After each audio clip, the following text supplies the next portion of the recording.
Je sais que ce que fait Don Juan est mal. Je suis qu'un acteur. Dans la vie, je joue pas. De base.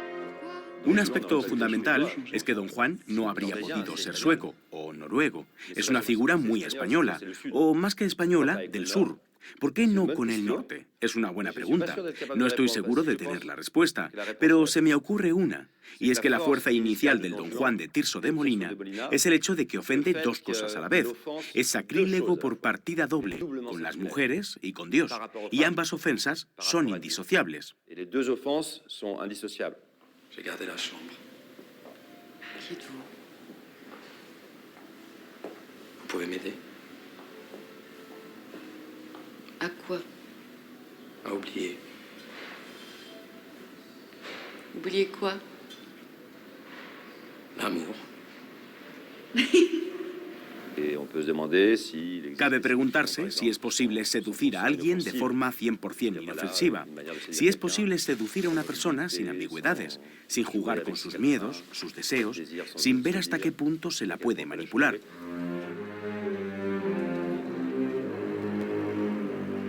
Don Juan, y me refiero al mito, es un seductor en un sentido extremo, porque seduce a las mujeres para luego abandonarlas. Las engaña desde el mismo momento en que las seduce. Pero la película no es fiel a esta idea de Don Juan.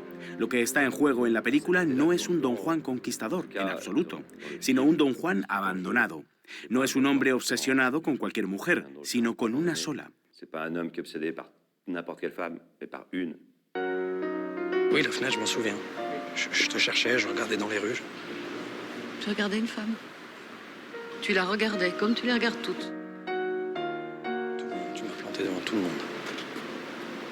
Et J'ai eu l'impression, à un moment, Tengo la impresión de que existe un malestar masculino, un sufrimiento masculino, que están vinculados a la obsesión y a la seducción, cuando es fallida, que también están ligados al abandono, pero que nunca se habían representado en el cine. Había algo que me llamaba la atención en esa idea del Don Juan inverso, un Don Juan vencido más que vencedor, abandonado más que conquistador, y que quizás desde allí podríamos encontrar eso que se busca siempre en el cine.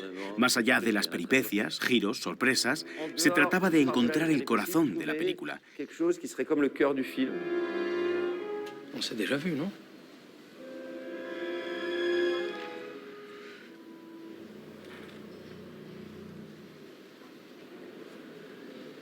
Bien. De ce que serait, disons, la séduction No creo que patriarcale. nadie encarne mejor la seducción patriarcal, digamos, que Don Juan. Por eso también era interesante partir del personaje más detestable a ojos de una feminista y tratar de hacer una película en la que al final igual no lo acaben detestando, no sé, o que al menos le resulte interesante e incluso Elle s'est un peu conmovedor. intéressée, peut-être qu'elles ont même été émues par lui. La couleur de tes yeux, elle change au bord de la mer. Ils deviennent plus clairs, c'est ça? Et au soleil. Ils deviennent de quelle couleur? tu les as vus? Alors tire-toi. Je les ai vus, oui. Alors, je garderai les murs fermés. Promis. Mais imagine. Imagine seulement, toi et moi, serrés. Très fort. L'idée était la suivante. La idea era la siguiente. ¿Qué es la seducción? Un proceso en varias etapas. La primera etapa es localizar a la mujer. Hay que verla, en el caso de un hombre que busca a una mujer. Tu aimes regarder. C'est grâce à toi, je te l'ai déjà dit, qui me fait regarder le monde. Una vez la ha visto, tiene que abordarla. Una vez la ha abordado, tiene que hablarle. Una vez le ha hablado, tiene que lograr llevársela a la cama. Y así sucesivamente. Pero yo me dije, lo interesante en el cine, a menudo, es renunciar a hacerlo todo a la vez para centrarse en un único eje y ahondar en él en lugar de dispersarse entre varios centros de interés. Y pensé que, puestos a elegir una sola etapa del proceso, siempre sería mejor centrarse en la primera, en el inicio, es decir, la mirada, antes incluso de dirigirle la palabra a nadie. Y me dije, ¿y si hiciéramos una película centrada en la mirada? ¿No sería más cinematográfico?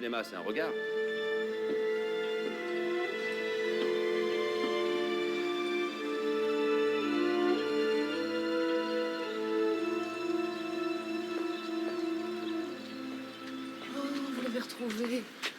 Ah, merci, c'est. Moi, j'y tiens beaucoup, c'est un cadeau. Un cadeau.